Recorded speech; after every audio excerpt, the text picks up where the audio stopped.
Okay, I think it's working. Okay, Milafalcha, welcome to everybody watching. Oh, Irish Granny Helen, thank you, and welcome very much to Gerald. And here we are knitting and chatting. And how are you doing, Gerald? I am doing well, thank you. Okay. I have printed off the pattern that you were referencing about knitting. I have This one? yes, that I one, finally did it.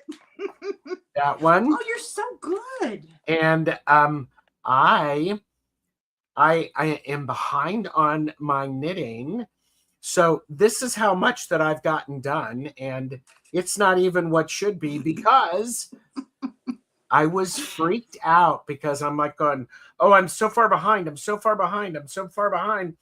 I've got to teach Helen how to, how to turn a heel. So I was working on getting that done, and so anyhow, I'm I was really afraid before we started, before we talked. I was really afraid I was going to be in trouble. I had my excuse already. The dog ate my homework. mhm, I because I've had a really stressful week. of And course. when time finally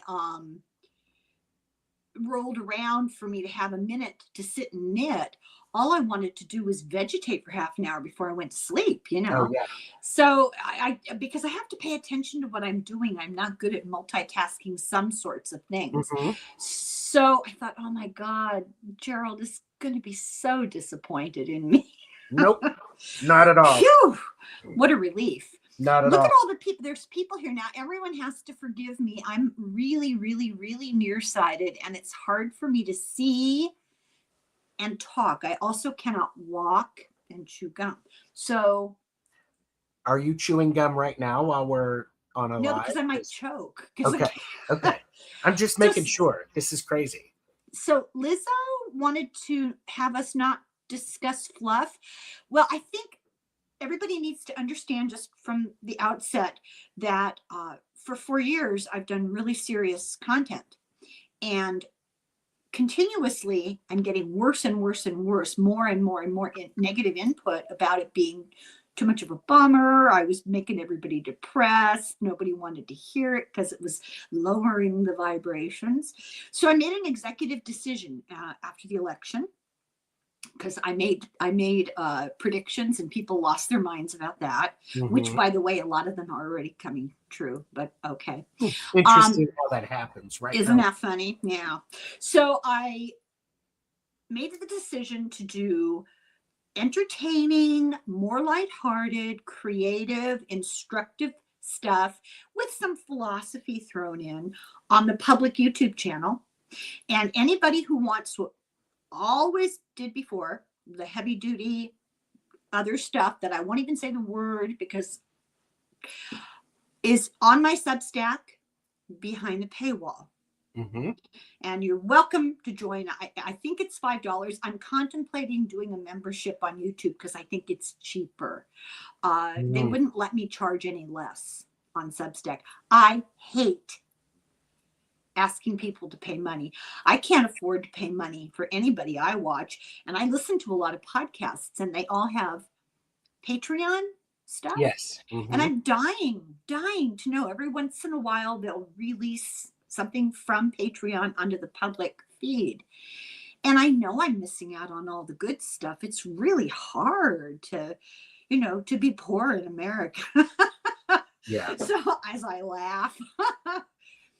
Well, So but it is, you're still making content available, and people do have an option. So it's all good for you. is there something wrong with your mustache? Somebody wants to know. Tony's like going, where's the left side flip on your beautiful mustache? They're there. Now be honest. How much time in the morning does that all take? Less than 3 minutes Oh, that's pretty good. That's because very good. I don't really care. Well, And I'm not, yes. notice who you're talking to. Somebody asked me today, why did you shave your head off? Well, but it is Easy. again, it's a habit. It's like I know how to I know how to work it. So Snidely Whiplash. there you Do you go. know who that is? Yes. So we have my little box of provocative questions, but before we started, I was asking Gerald if maybe there were a couple of current events that we could kind of talk about if we keep it entertaining. I will So, keep it as high level and oh, as well, that's non-threatening impossible. as I The can. bar is very low. Well, there is that. I'll keep it very high level, low brow. So this is a subject that absolutely fascinates me. Kind of, I'm fascinated in my horror, you know. Uh, and there's nothing I like better than judging. So what's up with Melania's hat? What, are you shocked? Speechless? Uh, uh, well, part of it is I'm sure because it was low enough so that it hid her face in shadow, so you couldn't see the funny faces that she was making. I think it was intentional to hide her eyes from the public and to Probably. create a broad personal space so that she didn't have to get too close to her husband. Well, that does make sense. And you know, spy versus spy, a kiss blocker. I Melano. Wow. Oh, you guys are hot today. I think that family has done so much to isolate people who have I'm trying to be very politically vague, who have a tendency to be very good at fashion and makeup and hair. There's a rivalry going on there. Is that what you're saying? Well, I'm thinking that no one with any good fashion sense wanted anything to do with the family. Well, they're all very curated. You know what I mean by that? It's like not a hair out of place. Set aside taste, you know, because look at me. But not a hair out of place. The makeup is perfect, and it's very Stepford Wifeian. You know, it's very kind of plastic. Like, for example, what about that pancake Ivanka had on her head? It was just stunning. Nate said something very interesting that I hadn't really thought of. I think subconsciously that's why I found it startling. It is very militaristic. Yeah. It does send a, you know, and let's face it, clothes do send a message. Whether or I'm sorry. See, this is why I don't do lives. Somebody says, oh, she seems to always be ready to go to 45's funeral. Oh my God, that's hilarious. so I think it was all very coordinated. Stiff. And it will photograph well. It can be manipulated well, brought forth for whatever it is that they're trying to do. I didn't watch any of it, but I was either. told go look at the pictures.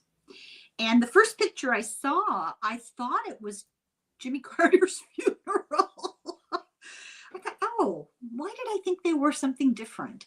And so that just sort of shows you. Yeah.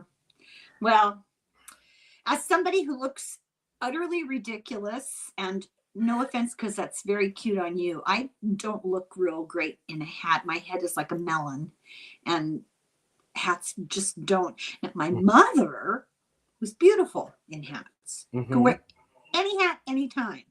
But I always feel like I've got like a pea on a posy. You know? It's just never quite right. So I don't advocate for certain styles or anything. Yeah. And I just think there was bad advice or calculated advice or both. So I think this is all part of a dog and pony show. I agree. Chris, don't sweat it. I relate. I think we're all in the same boat. no apologies necessary, and you can always catch up later when it's more comfortable for you. Don't worry about it. I just get a lot of input from people. Why are you not doing what you used to do? Well, I am. You Just are. You're just doing it in a different place. elsewhere. Right. So, shall we do a question? Oh, sure. Oh, by the way, so I did do some prep for knitting my socks. Okay. I was unable to find the right needles that I needed, so I went to a local uh, fabric Store. and yarn place and found some needles. And what's interesting is I bought the wrong size Oh, because I didn't read the pattern completely. Because she says cast on using the larger. 3.25 millimeter, and then you'll go down to a 2.75. 3, right? Yeah. So I'm just going to use 3.25 for the whole dang thing. Who cares? Well, yeah. It's not going to make a difference. It's a sock. Yes. And I am a person who I'll be knitting 2 socks at a time, but I'll do stuff. Overachiever. No, because that way I don't lose track of it. If I'll do that, with one sock, and then I'll do it on another, and then that way I can go back and forth. I think it's funny how we kind of have similar color here going on. Did you do that on purpose? I absolutely did. Very That's good. exactly Excellent. what I did. Excellent. So we'll have green sock day when they're finished. We can both wear them. On the other hand, I don't even know if this will fit me. Because gauge. Well, yeah, and that's the other thing is because I was like going, I don't know what the pattern does not give a gauge. Oh, so it wasn't just me. Sometimes my eyes are bad, and sometimes I give up because I search and it's like one tiny line in a corner someplace. Yeah. But I don't see it. Oh, I feel much better. Good. Yeah, it's not there, and I did look to see if it was in the comments. I did not see it in the comments. So I'm just I may actually Helen do a 2x2 rib rather than a knit 1 purl 1 rib. You are such an iconoclast. Well, I am a rebel because I like the knit 2 purl 2 rib better. I'm going to count my stitches here because I vaguely remember when I was hunting for a sock pattern, something about like 20, 22, something like that. So let me count here. I could do that thing that annoys people. What's 6, that? 2, 1, 4, 13, 27, 18, 37, 4, 6. You're hilarious. I'm just having a problem distinguishing between it's a rib, and I'm not counting the purl properly. Yeah. So you don't need to confuse me. I'm already there. Oh, I know. I used to do that all the time, and when we would get together with friends to knit, and people would be like, "Stop it! I'm trying to do this." And I said, "I will count your stitches. It's okay." This is okay. So about 28 for 4 inches is what I've got, and I think that's probably pretty good. I think it was in the mid 20s range, and it's a sock. So okay. Yeah. And, so I'm sorry I interrupted. Rose blue. I am using this is Guernsey 5-ply. It's wool, 100% wool. I had somebody give me a gigantic bag of balls of yarn, and majority of them were not used, but most of them were unwrapped. So I don't know what they are, but most of them were sock. Yeah. I had a friend who left the state, and I'm a big fan of knitting DK weight socks because I like a really tight knit. Yeah. And sock yarn makes beautiful shawls. So Shawls? shawls, yeah. Do you just use single ply? I mean, like Yeah, one just use single strand? ply, and you can knit lace with sock yarn. Well, I wish I'd known that because I struggle, you know. Yeah, Yeah. But you're not a therapist. You don't want to yeah. know. But I am curious. I am curious to see what people are working on as they're listening in. So you can pop that into the chat. I actually went and taught a friend how to knit yesterday. Oh, how nice. Did you start with like heavier yarn and Yes, we bigger started needles? with a bulky yarn, Mm-hmm. and I did a knitted cast on, and then that way when it came time to knit the first row, she already had the rhythm of what it was like. Mm-hmm. Mm-hmm. And Is this an adult? this is an adult, Mm-hmm. and I told her, I said, Kim, this is a learning project. It's Yes. supposed to be horrible. And that's the beauty of knitting. I would say that to anybody who feels challenged by taking it up. Yeah. What is the worst thing that can happen? You have to unravel it. Yeah. Which it's very therapeutic. I've done it often. You can sit and watch TV and unravel your knitting. Just it's very soothing. Oh yeah. I do see that secondhand news with Jill said I'm finishing a blanket for my mom. Oh, And Jill started a nice. granny square blanket for me. Very nice. With sick yarn. What's sick yarn? I think it's sock yarn. Could you knit a small blanket with sick yarn? You could. You could even knit a small blanket with sock yarn. And you can also hold you can hold multiple strings of yarn together. Yeah. So if you had two sock weight yarns, it makes about a DK weight. I Yeah. think. Yeah. So You can do whatever you want. And if you don't like how it turns out, you can just rip it out and start over. You can always reuse yarn. You can go to Goodwill and buy a wool sweater and unravel it and use you that can. yarn. Yeah. Knitting is very forgiving. It's not like cutting out a pattern to sew something. Once you snip that with this, oh my God. Oh yeah, Trauma. right. Yeah. Yeah. Yeah. So before I start counting stitches, let me throw a really difficult philosophical question at you. Ooh, okay. Okay. I don't know what it is yet. Hold on. Okay. I'm going to switch what I'm knitting. I'm going to work on. Oh no. Speaking of fluff, name an animal that you wish you could shapeshift into. An animal that I Mhm. an animal that I wish I could shapeshift into. Ooh, wow. That's a fun question. I actually think an owl would be a good animal to shapeshift into. Symbol of wisdom. Symbol of wisdom. So you're going to be running against type, huh?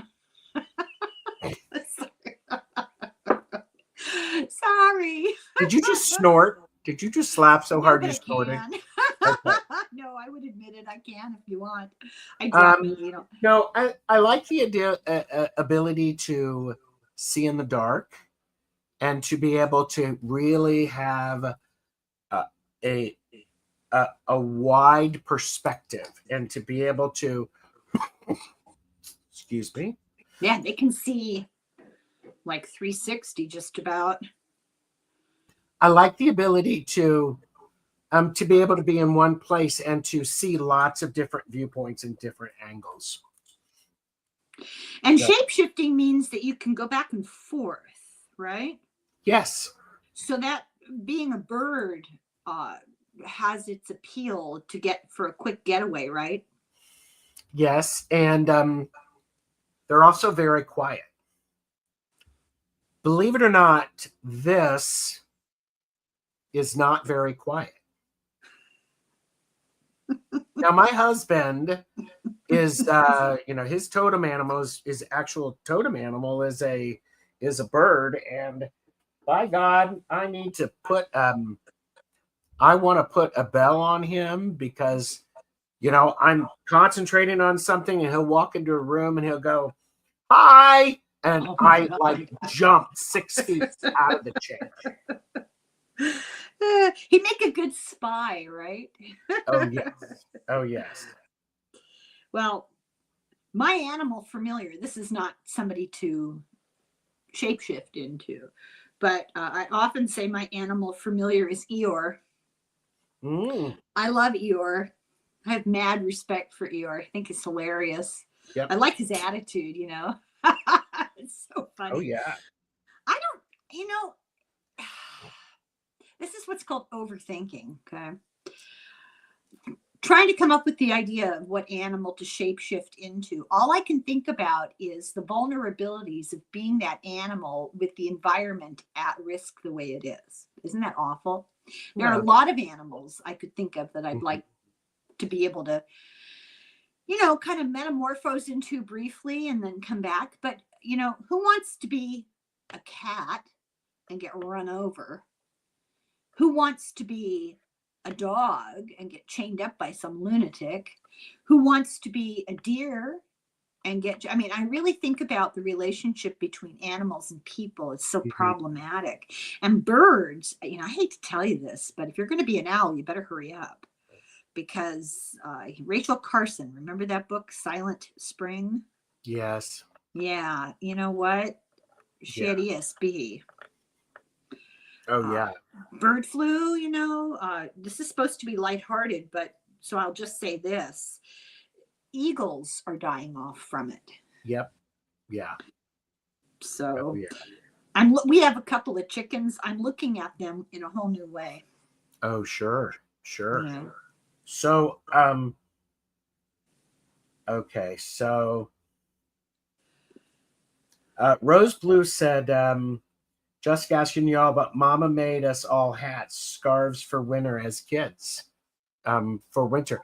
Yeah, I mean that's what you did. Linda Bishop said a very large fling bird that is, I think, endangered can be protected from Elmer Fudd. Yeah, I wonder who Elmer Fudd. Um, Chris Queen said, when it comes to knitting, I'm a loose woman, so I always use a small size smaller than called for. Knitting a sample is against my principles. Well, you and Granny are the same way. I I Never let take the gauge, never do a sample, never read the pattern, just go for it. Live dangerously. and I because I used to teach knitting, I would tell people, I'm going to tell you how I think it's best to be done. Knit a gauge swatch, read the pattern twice, and then after that, you're welcome to ignore things because on your own head be it. Well, I'm taking your advice and I'm trying to be more conscious of your good advice. I will say this though, some of it is learning styles. I can read instructions 95 times, but until I do it and do it wrong, I don't really learn Yep. it. It's just the way it is, right? Yeah. Well, and I am a firm believer.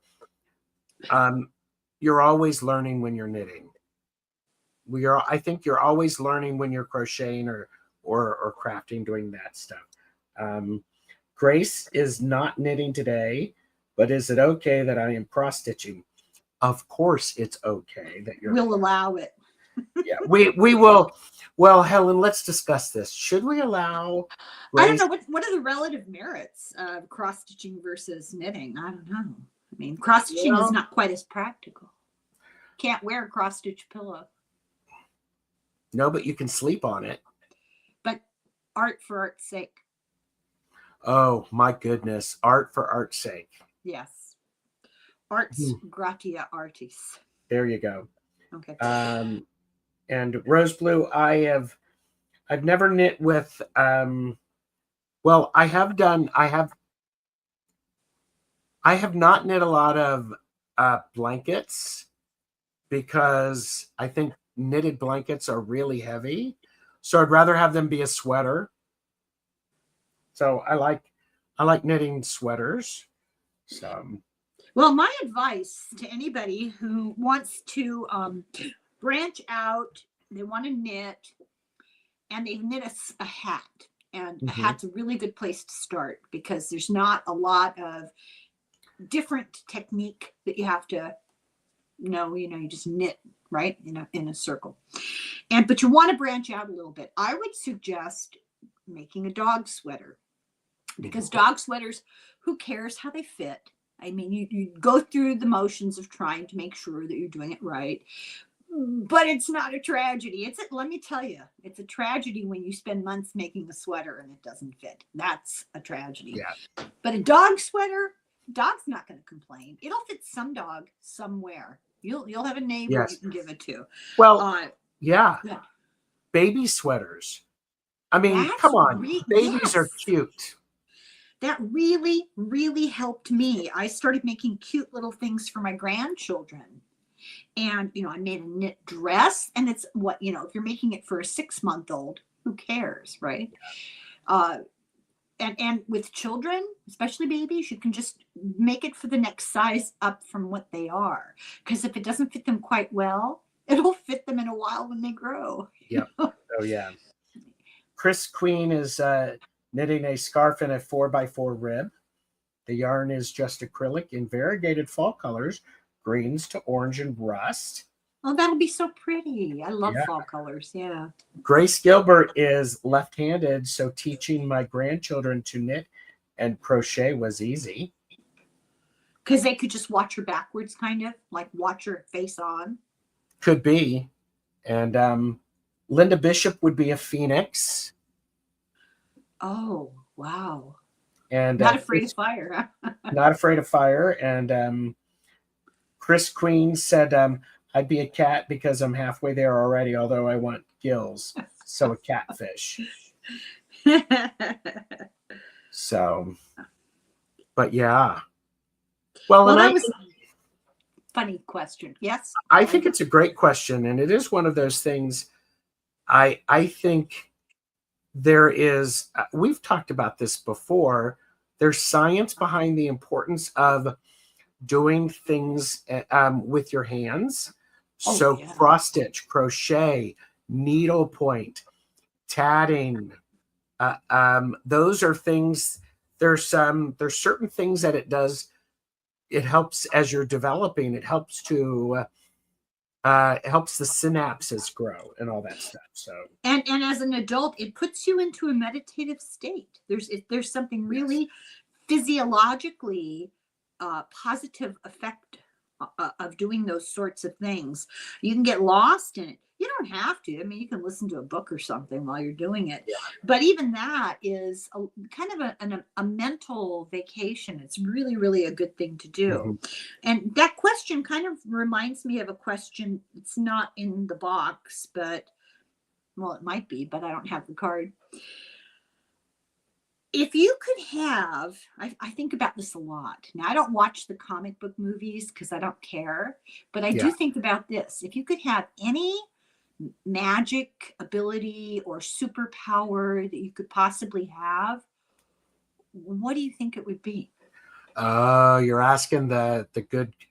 What's your superpower? Okay. Yeah. What's your superpower? I asked first. I know. I'm repeating it to buy time. I know. That's a trick, that guilty people use. Oh, Politicians. stop. If you ask a politician a question, they'll always repeat it back because it buys them time. Yeah. Isn't that interesting? It's a technique. It is. So what would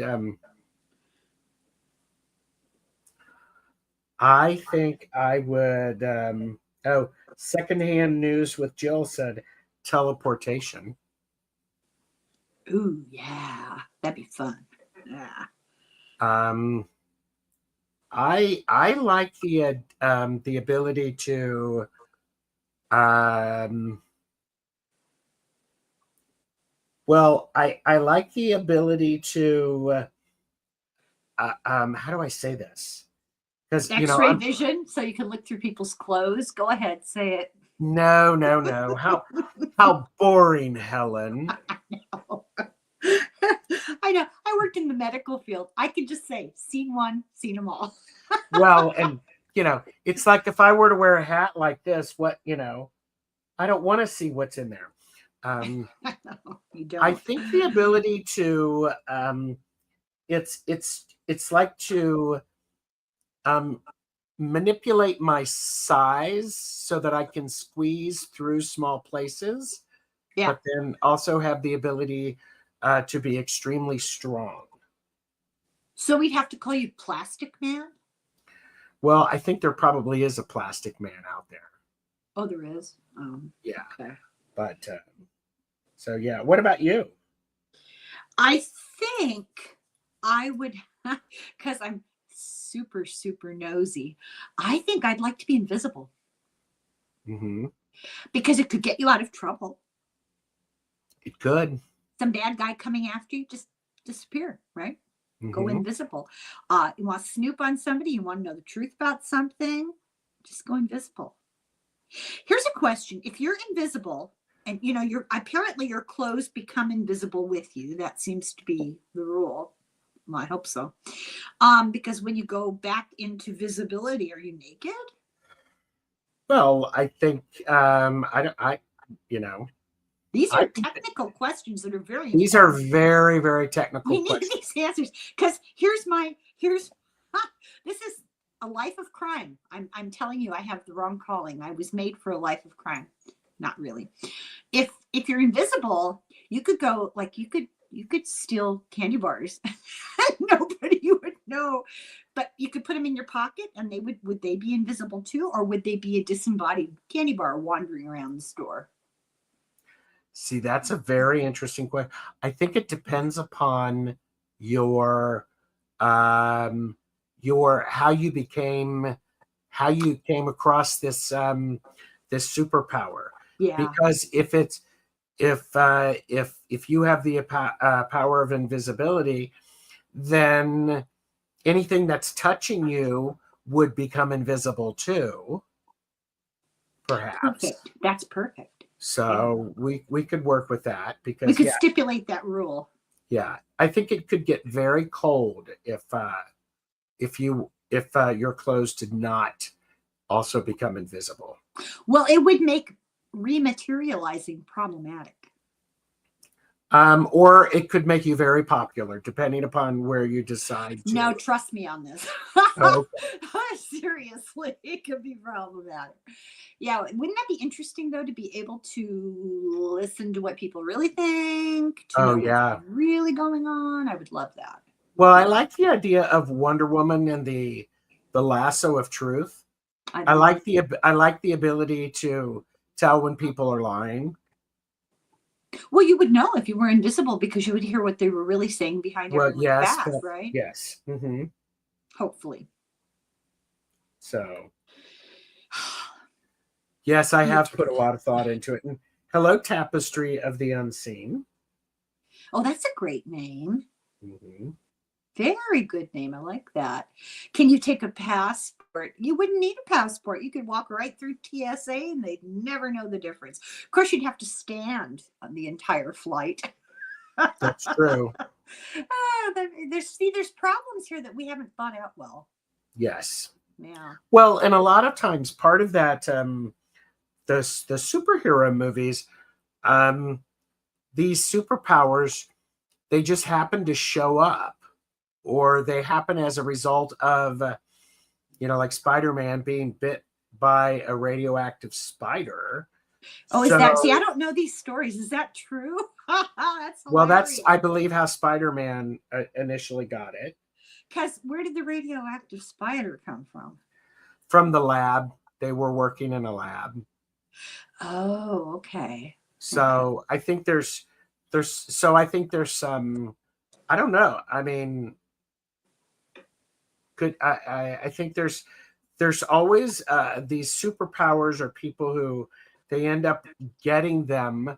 They are acquired through some unfortunate series of events.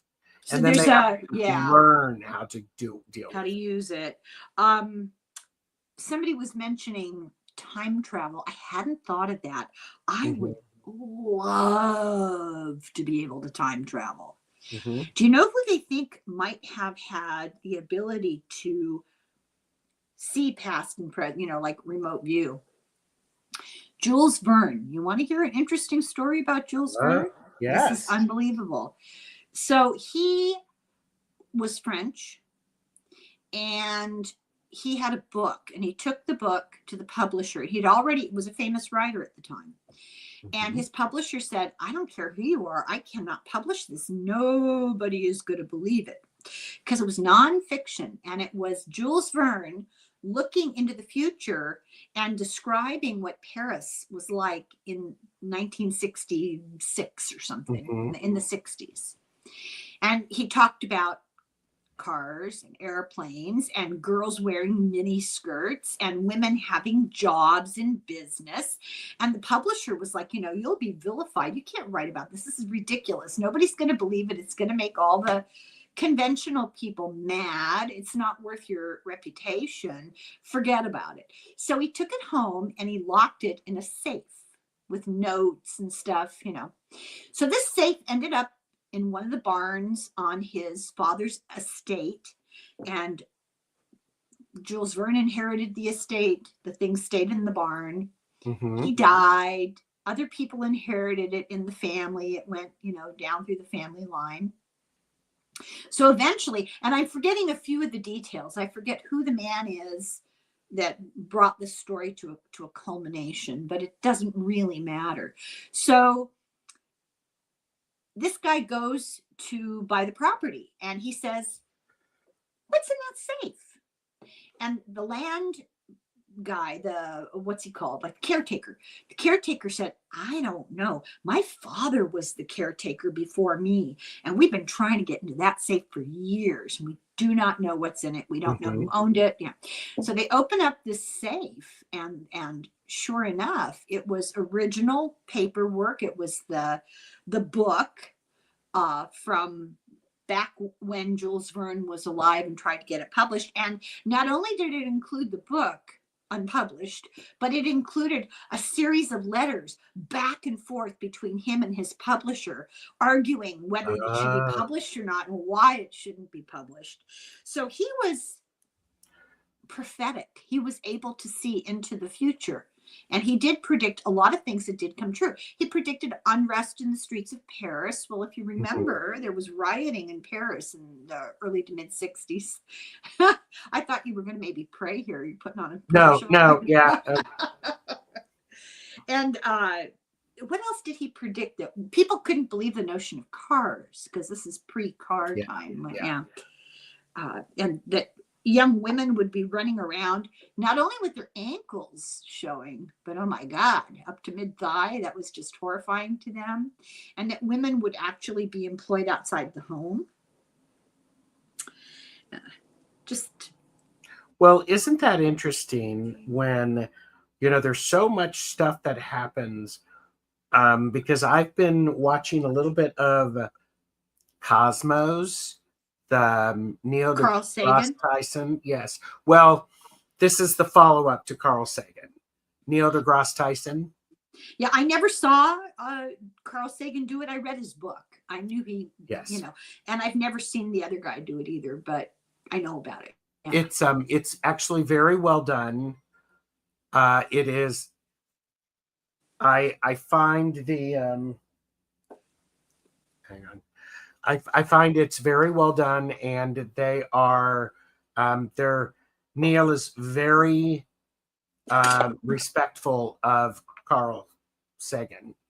Kind of his memory and Yes, and apparently Neil got to visit Carl Sagan one summer on his he was 17 or something like that.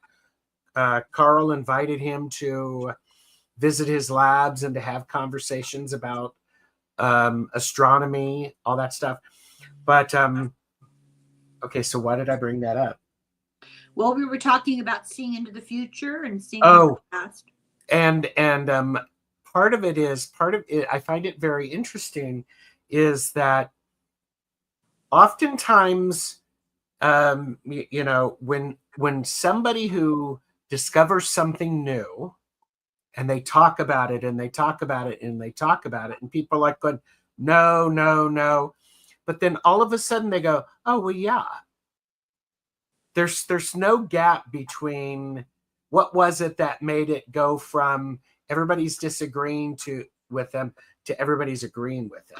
It's desensitization. It's when you have a new idea, it's so challenging to the majority of people. But the more people have time to digest a new idea, and the more people around them are less critical and challenging about it, give them some sort of permission to entertain the idea, that's how culture changes, you know. Yes.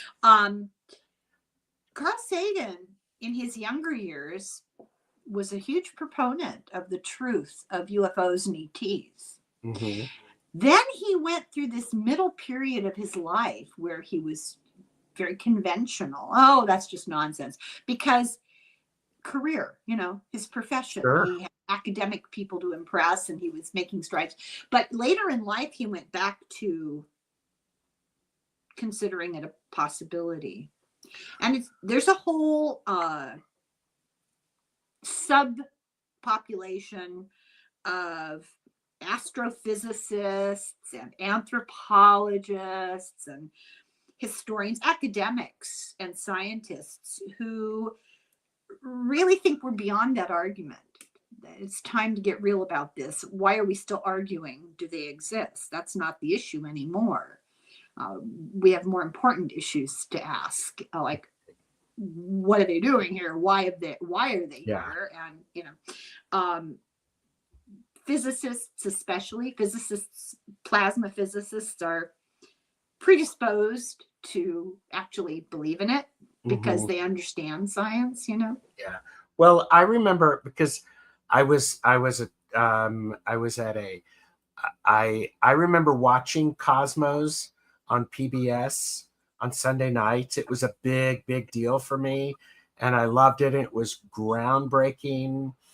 And I do remember Carl Sagan at one point saying, who are we really to think that we would be the only ones in the universe? Mathematically, it's unlikely that we're not. Yes. Yeah. The odds are. Yeah. I talked to a man who had been a Harvard fellow, I think is the title. He was I'm going to give you the wrong job description, but it's in that general area. He's like an experimental mathematician and a neuroanatomist, like kind of smart. And he has written books about this, and he's written books about the fact that he talked to ETs. And this guy has tenure at Ivy League colleges. They let him teach classes. They're very accepting of this whole argument that he makes, and he makes no bones about it. I heard him one night being interviewed on a podcast. There's this great podcast. I used to listen to it all the time, every week. But after a few years, the stories are so similar. And the stories are similar because the experience of people is similar. It's stunning, right? Well, one night I couldn't sleep and I thought, why don't I listen to it? I haven't listened to it in a long time. So people call this guy. The conversation is arranged ahead of time. Like, we'll connect at such and such a time. Your story outline sounds pretty interesting. You'll come on my show and you'll really go into the details. Mm-hmm. And he just lets them talk.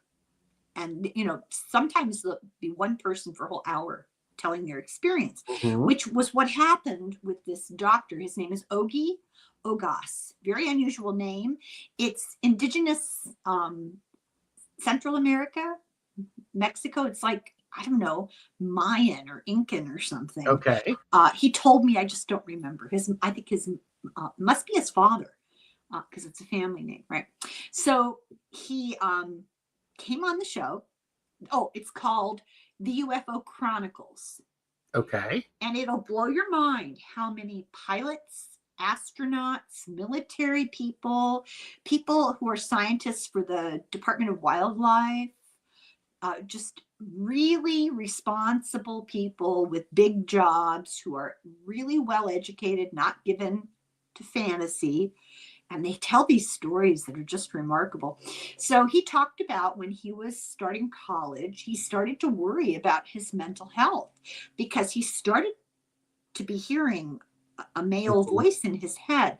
But, he went and sought help and he was fine. There was really nothing wrong with him except this voice. And eventually, it took him down a really odd journey that I could not even begin to describe for you. It's so odd. Um, and this being told him all sorts of stuff about the origins of humankind, about the Mhm. reality of our consciousness, about Mhm. where we're headed, about what's out there. So interesting. And he was encouraged to spread this information. People need to know. And what's so creepy is that the story he tells is the same story, essentially, that a couple of other people have told that I don't think they know each other. I mean, I asked him. Mhm. I asked him if he knew this one guy, and he had no idea who I was talking about. He's a rock star who tells a very similar story, and Uh-huh. who worked with the Pentagon. He ended up working with the Pentagon and with the Hillary Clinton administration Mhm. to, well, you know what happened in 2021. The Pentagon came out and said, "Well, folks, they're real, and we've been dealing with them." Yeah. And it Yeah. went over like a lead balloon. Well, yeah. Yeah. Well, and yeah, going back to that Jules Verne, correct? Was that who you were? Correct. Yeah. I Yeah. mean, let's think about Gene Roddenberry and the things that Gene Roddenberry created for Star Trek. And now a lot of the things that were in Star Trek are part of our everyday life. The communicators. They Hello. said he was connected to something, right? Yeah. And so, yeah, where is that connection? Where is it? And I think it's one of those things that it's a curiosity, and inspiration has to come from somewhere, whether it be for music, poetry, visual arts, science, math. I think it's a very interesting thing to are we connecting into a quantum field of some sort, or field of energy? Yeah. I So think you that's could probably, true. Yeah. yeah, you probably just lost a lot of subscribers because I said that. Why? I don't know. I'm being a smartass. Oh, no, people who subscribe to my channel tend to be very open-minded and very smart. I really noticed that they are willing to entertain any proposition that you would make about something. They're willing to entertain it if you can back it up with Yeah. research or knowledge or information. Um, Doctor, not he's not a doctor. Stefan Schwartz has written several books about this. He was one of the people instrumental in the government remote viewing program, Hmm. and so his basic theory, and this is like preschool level explanation. Okay, so we're like kind of like a battery. We have our little energy field that connects us to the rest of the universe, and we're sort of sitting. If you can imagine, we're sitting in a soup of energy. Hmm. And it includes all of the past, all of the present, all of the future. Well, the past is past. It's happened. It's set in stone. You can't go back to the past and change it. It's past.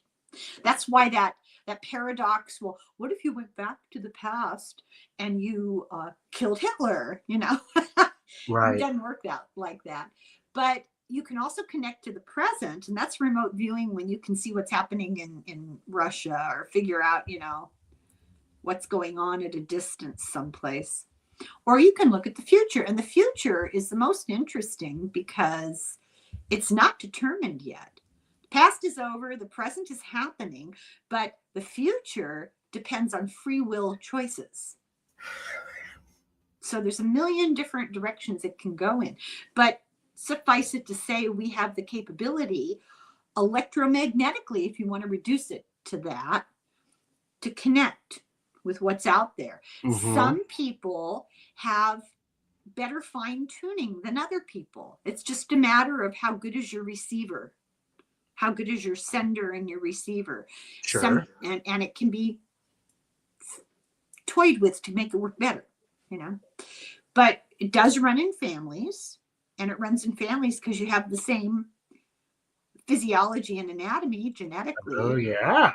So your little electromagnetic circuitry is probably similar.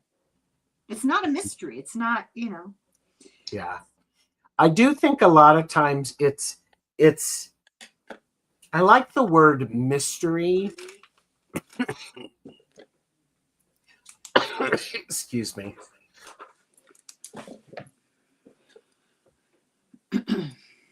But I also like the word, isn't it a wonder?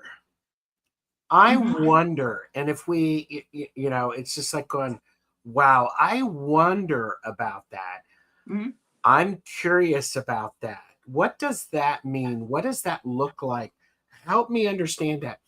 Because for me, moments where I look at things with a sense of wonder and curiosity are the times when I really expand and I'm open to broadening my perspective, and my intuition gets stronger, my intelligence gets stronger, my health and my overall well-being gets stronger, so that when I lean into that, when it's like, oh wow, isn't that's curious, it's like, dang. And I think that for me, there's this sense of I don't wonder just comes into play. It's just like going, wow, look at things with that excitement of the, well, would you look at that flower? Well, it's having an open mind, and to Yes. sort of torture the radio metaphor. You know how you'll listen to a radio station and the static interferes with a clear communication. So having that open mind is like tweaking your reception, and it's putting you on an energetic level. Yes. Where you're able to connect to the possibilities. And we're living in a very sad time where an awful lot of people are shut down. They have closed minds. They don't want to be challenged by anything that disagrees with their point of view, their worldview. Correct. And that's unfortunate, because that's how we progress, is being open-minded and entertaining notions, right? Exactly. Well, and what happens is just in evolution, the species that do not evolve are the ones that go extinct. Yeah. So. Well, I think it's a death of the soul. I think being closed-minded, being unwilling to even entertain other possibilities. I think it's like little deaths. It's. Oh yeah. Why do we suppose we're here? Are we here to keep ourselves safe and never challenge ourselves and exert nothing? And I've been reading, because I've been reading Stoic philosophy. Just don't laugh, okay? Do not laugh. I'm not laughing. Stoics, when you say the word stoic, you think of kind of stern and unemotional and willing to suffer, being a bit of a masochist, right? Isn't that kind of what comes to mind? That's not really correct. They're more Eastern. They're kind of Buddhist. They believe things like, and I'm just learning, so my grasp is tenuous, but they believe things like, don't let your emotions control you. You control your emotions. Not don't have emotions, but you don't get overly angry or overly anxious or overly excited or whatever, because everything changes and you're setting yourself up for not handling things well and having problems, learning how to control your emotional state. And it's Mhm. a lot of regulating your thoughts to have more personal agency. I'm trying to think of the best way to explain this, which is hard when you don't really fully understand. But they believed in things like, when you get up in the morning, you wake up, you go, oh God, I have to get out of bed. I don't know if you do that, but I'm like, I don't like getting up early and, oh, you know, and Stoics encourage people to have this attitude of, okay, here is my opportunity to do something positive with this day, to improve myself in some way, to fix something about myself, to Yes. help other people in some way. This is my opportunity. And the question that they always ask is, why do you suppose you're here? Are you here to cuddle under the covers and be cozy and warm forever? Or are you here to challenge yourself and grow? Hmm. I I don't know. Well, and I think those are important questions, and just Yeah. like with any philosophy or any uh anything like that, part of what happens is it's what's going on around us. It's like all great movements are a reaction to the movements that have come before it. So in order to really evolve, we have to truly understand what has come before us, Yeah. Put it in context. put Yeah. it in context. Context is a great word because I don't know about you. I wake up every day. The world is different than when I went to bed. Whether or not I influenced it specifically, but I'm not the same as when I went to bed, and the world is not the same as when I went to bed. So how am I going to engage it? Am I going to keep doing what I've always done? Or am I going to use that as an opportunity to engage a little differently? That's a very stoic worldview. Mm. So, I wake up in the morning, those are not my thoughts. My thoughts are not nearly as sophisticated. They're more like, oh God, it's cold. I don't want to get out of bed. Well, I'll be honest with you. My first thought is bathroom. Well, yeah, I mean, that's for everybody, right? I mean, that's And standard. The then, older you get, the more urgent. yes, yes. So, but it is that, it's, if you want to get deep and philosophical, there's so much going on in the world. Many of us are spending time thinking about bigger picture, and we're thinking about this. Synchronicity, right? Hmm. I have discovered an incredible amount of synchronicity in my life. And is that confirmation bias? Or is it synchronicity? Like when you're pregnant, everybody's pregnant. All you see is Yes, pregnant women. I haven't seen a pregnant woman in months, which is probably a good sign for me. yes. Um, but I have been presented with concepts or ideas or people that just seem to be perfect for the moment recently, the past couple of years. So, a couple of weeks ago, all of a sudden, I stumble on this guy doing Stoic philosophy. I don't know Stoic. I don't know what he's talking about. Not really, right? Uh-huh. I started reading it and I signed up for his little daily newsletter and I've been paying attention to it. And I thought, oh my God, there could not be a better source of advice for how to deal with current events. One of the great Stoic philosophers was what they call the last good emperor, Marcus Aurelius, who was Hmm. Roman emperor. He was this really decent man. He was a good guy. He cared about people. He was concerned about doing the right thing. He spent a lot of time in self-examination. He wasn't crazy, he wasn't warlike. He was a really good person. And he kept a journal.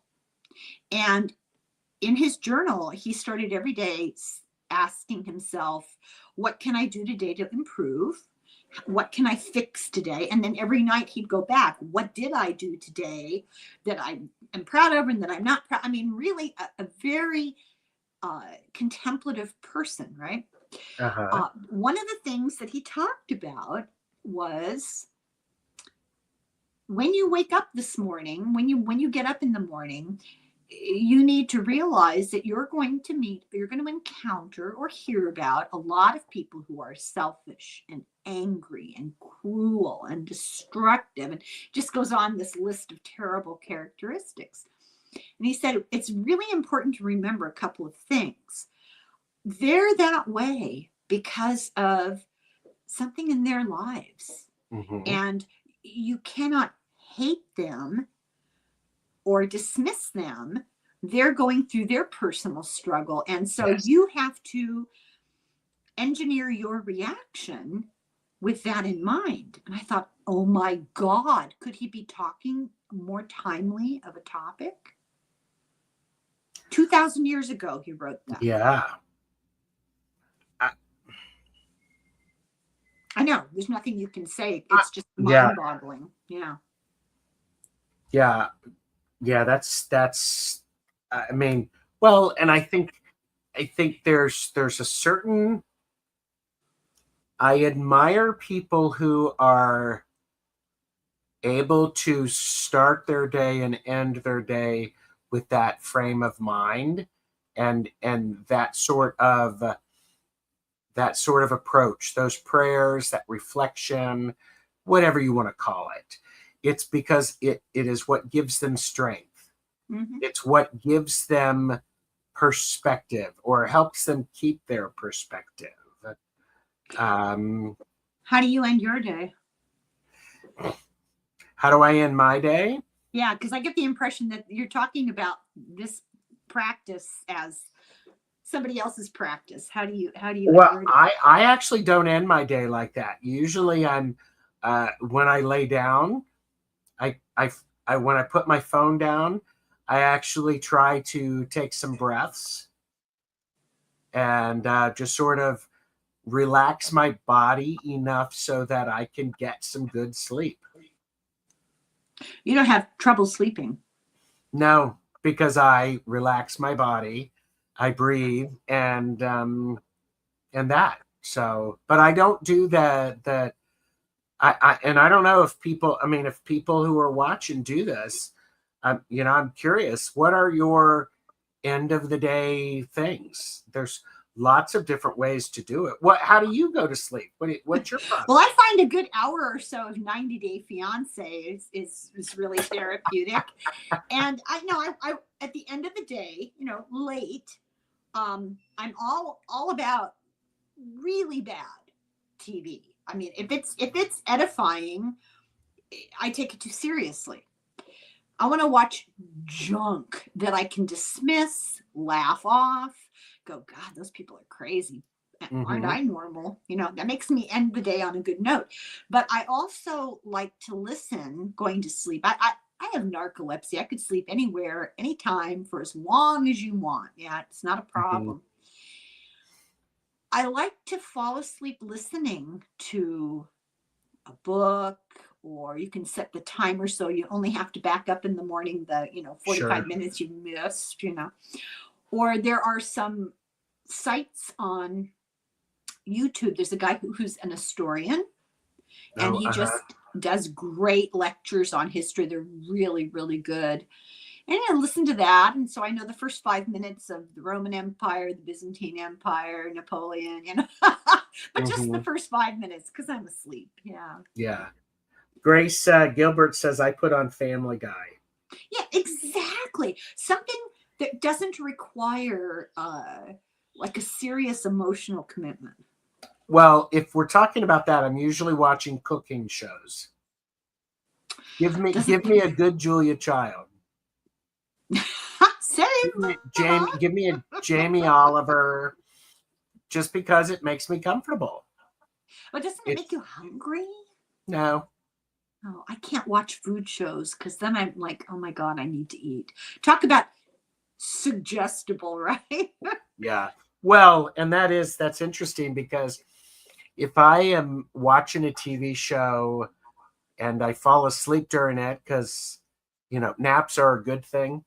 Oh yeah. I mean, they're a great thing. Those weave into my dreams. It's really bizarre. So Dexter is not a good show to fall asleep to. I don't know if you've ever watched the show Dexter. Oh, I read all the books. Yeah. Imagine falling asleep watching that as having that on in the background. It's like, It's okay. weird. Those police procedurals, when they're based on books, often the books are about the internal dialogue. And you can't translate that. So what you end up getting oftentimes is a show that's all about the power struggle in the police department. This guy wants to be in charge, somebody else is in charge, that kind of thing. Oh yeah. I really prefer the books. I don't get freaked out by serial killer, murder, scary shows like that. I don't watch horror because it's usually ludicrous, but I could watch Silence of the Lambs and sleep like a baby. Oh, I love Silence of the Lambs. Give me somebody weird, some psychotic guy like that who's an intelligent one. I mean, it fascinates me. Did you ever read the first book? Manhunter? No. The Red Dragon. Oh, the Red Dragon. Yes, it's such a good book. Oh my God, did that freak you out? Because this is before cell phones, when you had a camera and you took film in. Oh my God. Oh, that was terrifying. Yep. Rose Blue wants to know, Helen, what's the historian's name? The one you listen to. It's called the ASMR historian, and ASMR is something to do with sensory. I don't know what it stands for. He's English. He has an English accent, and he has the most soothing voice. But I don't think he gives his name. Sorry. But it's ASMR historian, and it's incredible how much stuff he pumps out. Yeah. Oh my God, hours and hours every week. So good. So, are you familiar with Kunk on Earth or Kunk? They just released a Netflix series. She's a comedian, British comedian.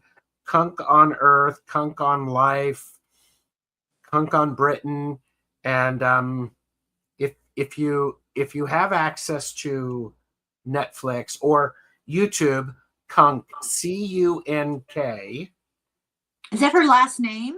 That's the comedian's character's name. Oh, okay. And it's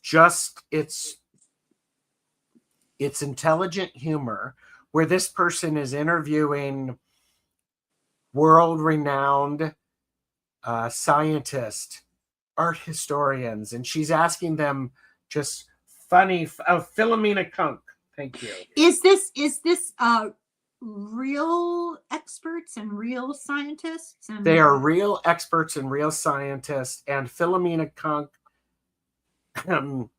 she's not the smartest interview. So when she's asking questions, she's like going, she's asking the like really dumb question because she's misheard what the person's name is. Is it in character though? It is totally in character. So it's like Sacha Baron Cohen. Yes. Sacha Cohen Baron. You know who I mean. What's he called? What's his Joan Johnson. Yeah. Okay, I'm gonna have to look into it. Philomena, I have a cousin-in-law whose name is Philomena, a very Irish first name. So secret prison full. Oh God. serial killers and Oh, that has promise. yeah. But Is you know, Net TV, is that Netflix or is that an abbreviation for something? it's probably Netflix, but it's one of those things that I love intelligent humor where there's this, it's just like going, oh my God, that is exactly what they're saying, but that is completely not what the meaning of it is. It's just so good. Have you ever Yeah. heard of John Fugelsang? Yes. He's my hero. I love him because, you know, he survived. His mother was a nun and his father was a monk. Oh And my. they met and left their orders. And he was raised very Catholic, and he was raised on the Bible, very Catholic. And now he's this extremely progressive comedian, but he's got the ammunition to meet the fundamentalists on Mhm. common ground. And oh my God. Oh, he is so funny. Wendy Love Schneider it. said the experts during the Kunk On series, the experts are told to keep a straight face and just go along with it. I don't know how they don't laugh because I mean they are not prepared for what Philomena says. Oh, that's maybe they edit it. Maybe they have to. Well, they probably do some editing, but I Yeah. have to say, Wendy, you're right because you'll see some of these people who are Deadpan, right? yeah, they're deadpan and they're because Good for it's just them. like well, it's like okay, so when they're looking at piece of artwork where somebody first started to pay attention to perspective, Yeah. it's like, what was the world like before there was perspective? Before this person, discovered perspective, and it's like, oh my Oh, I gosh. love that. Well, you know what they say? They did these studies way back. It's so long ago, I don't even remember. The dark ages, like the 1990s, maybe even earlier than that. It was in something like Scientific American or Psychology Today, a long time ago. Uh, they did this extensive study, and I don't know what the variables, I don't know how they did it, but the conclusion was that sense of humor is directly proportional to IQ. That people who don't have a sense of humor, it's usually because they're not getting the irony. Oh, Isn't that interesting? that's very interesting. And are you a Monty Python fan? Some, yes. One of my very favorite scenes in any movie is from a Monty Python movie, The Life of Brian, where they're parsing the grammar on the graffiti on the Roman wall. You know, Romans go. Oh, it's Jerusalem. Romans go home in Latin. And I Mm-hmm. used to teach Latin, and they parse this grammar, and it's just how many Romans? Well, and yeah, it's just so good. Have you seen the movie Dogma? Oh, the movie I just saw was Conclave. Okay. No, Yeah, no, Dogma. this is an older film, I don't know and who's in it. What's it about? Matt Damon, and the reason I bring that up is as you were talking about John Fugelsang, Mm-hmm. Mm-hmm. and being raised Catholic, I'm watching this movie Dogma, and everything that they're saying is what is written in the Bible. It's factual, but when you actually look at it exactly what they're saying, it's like, boy, that's really weird. So they're taking the dogma literally, and it's actually my Dogma is my favorite Easter movie to watch. Is Matt Damon like a priest or? No, he's it's a comedy. Oh, okay. It's a Well, comedy. Yeah. you heard it here first. Breaking news. I'm starting a new book for Saturday, Yes. and I'm following along in a series by a writer called Paul Wallace. Mm-hmm. He's written a series of books. He's a linguist. He's an Anglican minister who he's a theologian, and he is a teacher of pastors. And so you think, oh, I don't know about this guy.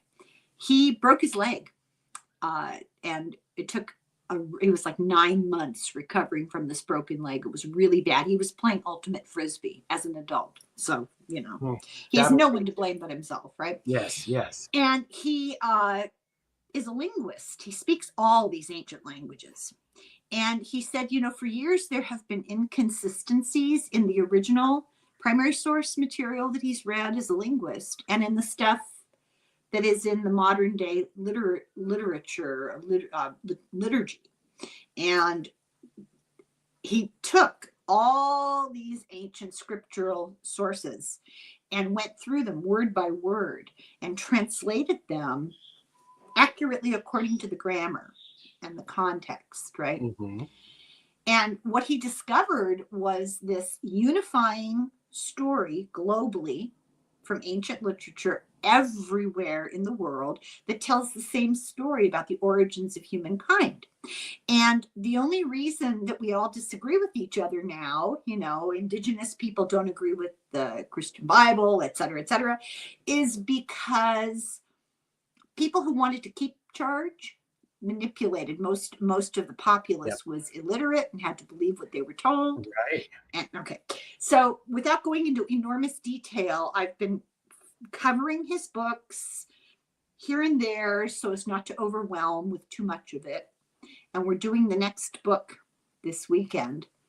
And it's exactly what you're talking about. You go, hey, wait a minute. That's not what it really says. It's very interesting. Yeah. She Passed Me said they love the movie Dogma. And Matt Damon and Ben Affleck are angels that get kicked out of heaven, and a demon finds a loophole so they can go back. But that would be the end of the world. And it's Is this an older movie? It is an older movie, yes. Okay. And so it's one of those things that you watch it at one level and it's like, ha, ha, ha, ha. But then you watch it at another level and you go, oh, yeah. Ooh. Okay. I might really like that. Okay. Well, let's make this our last question because we've been here a while. Okay. Time flies when you're knitting socks. Oh my God. I just pulled this at random. I swear to you. I reached over and there was one card sticking out, but it was, all I could see was this side. I had no idea what it said. Mm-hmm. I'll ask the question, and if you would rather not answer it, I understand. But oh my God. Hold on. I put my glasses on for this. Name a U.S. president that you think did the worst job. I'm not making that up. Well, but do I mean, to? But was he really elected? Let's pretend. Okay. Well, current events are an indicator for me. So the numbers 4 and 5 seem to make a lot of sense, and the number 47 makes a lot of sense to me. Those are what my first impression. What about you? Well, my knowledge of all of the U.S. presidents is not really strong. I think Andrew Jackson stands out as a really evil person. Yes. He was responsible for the Trail of Tears. Yes. When, Georgia was basically its own nation run by the Native Americans there. I forget which tribe, but they had their own government, their own set of laws, their own hierarchy, their own customs. And a lot of them were leading kind of for lack of a better word, a white person's life. I mean, they were farming. They weren't living a necessarily fully traditional life. Yes. But, Andrew Jackson was an asshole. That's true. He was terrible and a racist. And they wanted the land. And so they took it all the way to the Supreme Court. And the Supreme Court said, no, this is an autonomous country, this area in Georgia. We signed treaties with these people. We're not going to break those. We have no right to do that. And Uh-huh. so, no, you can't march your military in there and take over their land. And Andrew Jackson basically said to the Supreme Court, stop me. And that was when they had the Trail of Tears. They went in with jackbooted thugs. They went in and pulled people out of sick beds, women in labor, old people who were dying, people sitting at the kitchen table having dinner, you know. They just hauled them away in whatever condition, left animals in the barn and pets running, and just marched them all out. And like a huge percentage of them died on the way. They weren't fed. They had no food, no water, inadequate clothing, no place to stay at night, and subject to illness, right? And they were preyed upon along the march. Mm-hmm. You know, think about what that means, because Yes. you're right. That's exactly what that means. Yeah. Oh my gosh. So he was pretty awful. But then you also have, which one was it? Was it Johnson after Lincoln, who, I could be wrong about this, revoked all of the progress they made freeing the slaves and everything, like, you know, votes for the slave. What's it called? Reconstruction. Yeah. And established Jim Crow. So I don't know. And then there's Richard Nixon. Yeah, we're certainly not blameless. And yeah. Oh, I suppose we have to just know that they're human, right? Well, Wendy Schneider popped in here's an example of a kunk question. Do you think Karl Marx was a Marxist because of his name, or was it just a coincidence?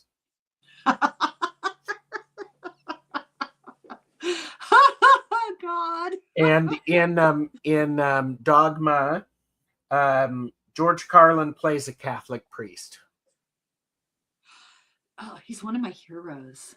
Love George Carlin. Did you know that George Carlin dropped out of school in the 6th grade? No, really? He was in a Catholic school and he couldn't get along with the nuns.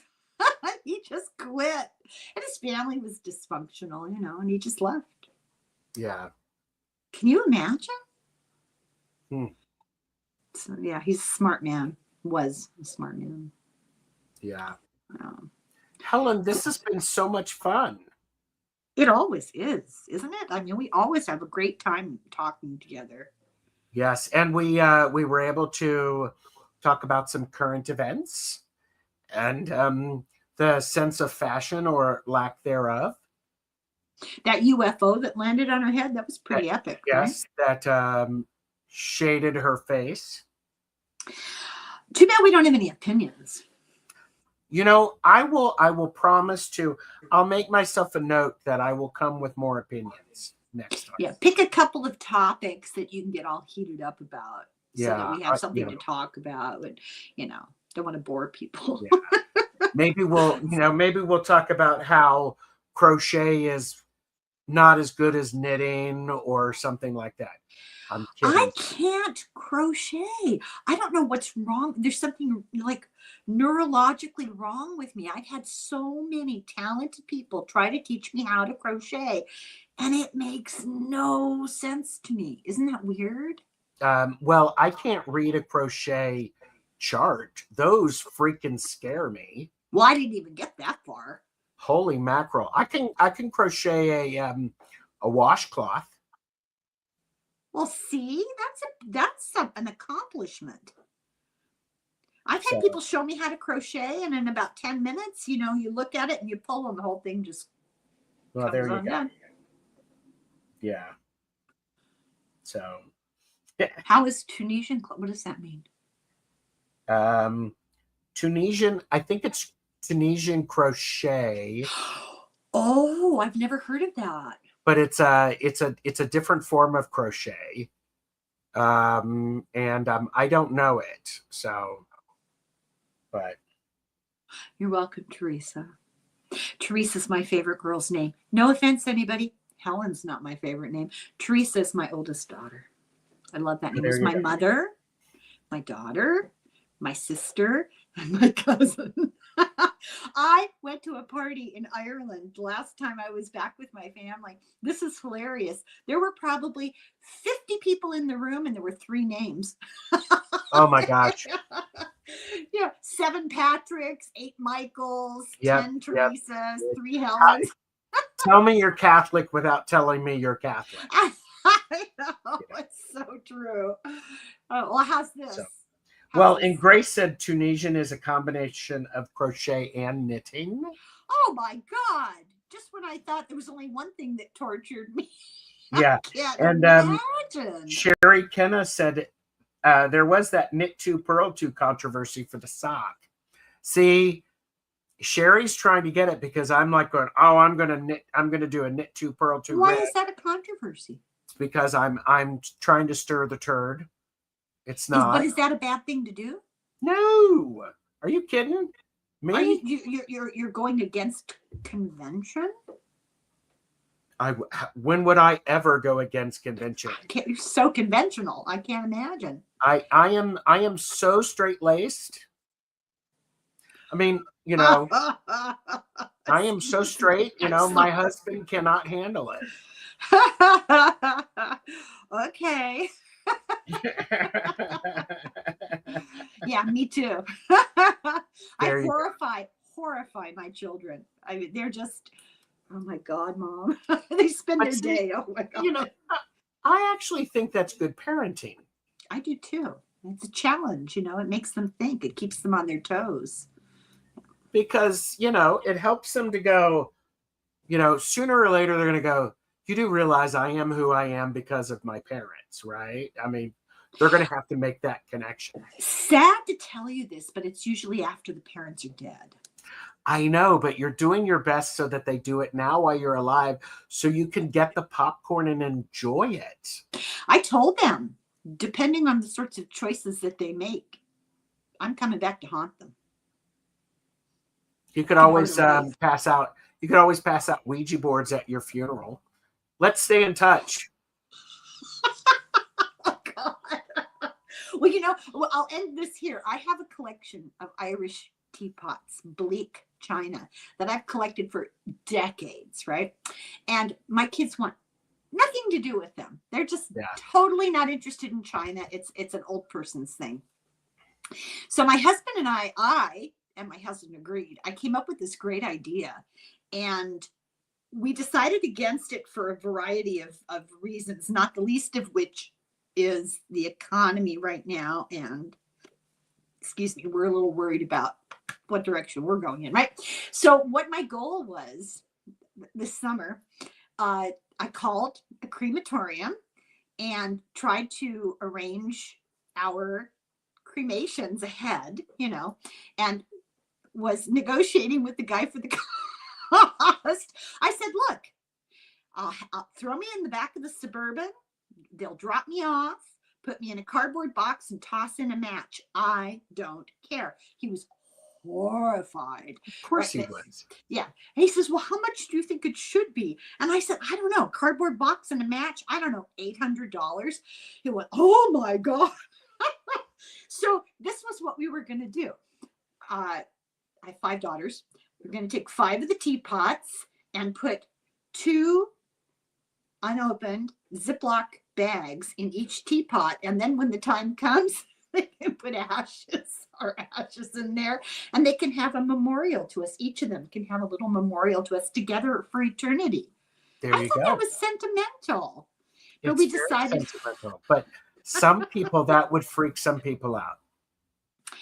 The guy at the crematorium was pretty horrified. My husband and I were rolling on the floor laughing. The whole conversation was it was like an hour conversation. It was hilarious because, you know, come on. I said, how much does it cost? A cardboard box and a match?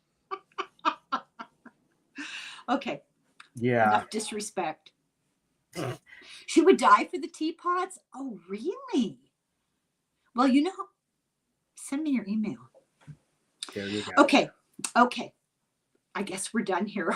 Our work here is done. Look, I think I got 3 more rows. So then I should have I should try to get to the the heel. Let's try to make that commitment, but no punishment if we don't succeed.